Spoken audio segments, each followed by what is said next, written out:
Tonight, the 7 investigators uncovering more about the Wayne County Jail inmate accused of murdering his cellmate. 53-year-old Thomas Carr was sent to the Wayne County Jail on July 13th to serve a sentence for a DUI. Carr was the target of a brutal assault in his jail cell. He suffered traumatic injuries and was later taken off life support. Investigators say Carr was attacked by his cellmate, 28-year-old Claude Lewis III.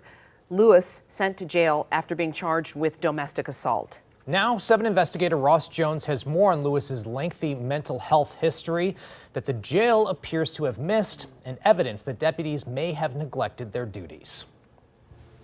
Nobody's contacting us or giving us any information. It's like we've been just kind of dismissed. 15 days since Thomas Carr was brutally attacked in jail and a week since he was taken off life support, his sisters say they have been kept in the dark about what allowed it to happen in the first place. We call and we're told we have to have patience. Their brother came to the Wayne County Jail to serve a sentence for a nonviolent offense, operating while intoxicated. But not even a day into his sentence, he was beaten to death by his cellmate, according to prosecutors, Claude Lewis III. Tonight, we have learned about the warnings that preceded Lewis's arrest and what went wrong inside the jail that may have allowed the attack and Carr's death to happen. 911, where's your emergency? Hello, my name is and Claude Lewis III just came to my house and attacked me in front of my parents' house.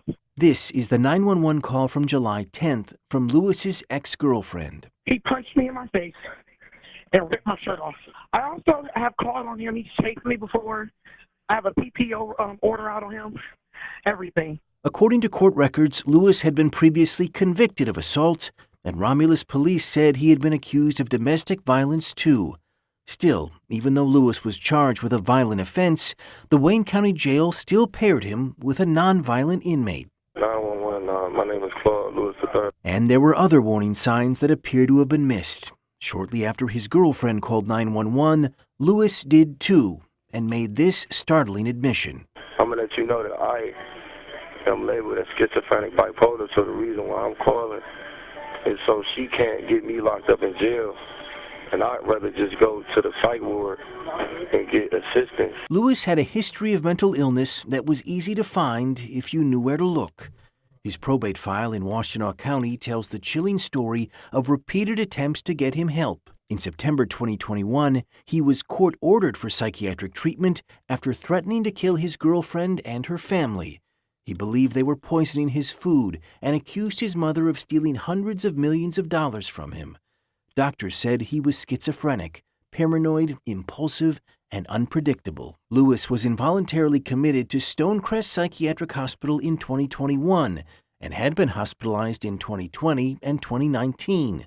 But he would not take medication after discharge, according to court records, telling doctors he does not believe in his psychiatric diagnosis and does not need medication. If somebody would have done their due diligence and found this information, this could have been prevented. But tonight, there is no indication that the Wayne County Jail was aware of Lewis's documented history of severe mental illness.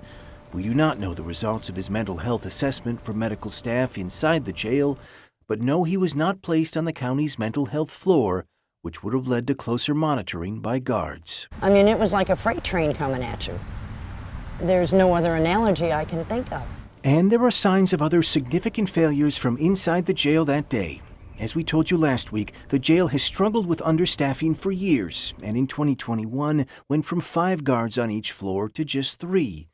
The afternoon Thomas Carr was attacked, sources tell us that the guard assigned to his cell missed at least one of his hourly rounds. Carr in Lewis's cell is believed to have been unsupervised for between 1 and 2 hours, the same time the attack took place. I believe if somebody had been there, he could still be alive. The Wayne County Deputy Sheriff's Union declined to comment on our reporting. A spokesman for Sheriff Raphael Washington said an internal investigation is still ongoing and that the sheriff will take necessary action to address any concerns regarding how policies and procedures were followed. Claude Lewis's attorney, Rita Soka, told me that her client will undergo a competency exam to determine if he can stand trial for murder. In a hearing held earlier this week, she said Lewis was discharged from a psychiatric hospital just 2 weeks before his recent arrest. trouble. His Absolutely. poor family. Yeah. And of course, we know that there is understaffing all over the country, but how common is it to pair a violent offender with a nonviolent offender? Well, jail officials, and not just in Wayne County that I talked to, said that is something you want to avoid. Wayne County is saying they were both charged with misdemeanors, so we didn't see a problem there. One misdemeanor was violent, the other was nonviolent, not to mention his history with mental illness and other violent offenses. Wow. Thank you Something so you would- much for you that would want to update, know. Ross. You would want to know. Yes, for sure. All right, thank you very much.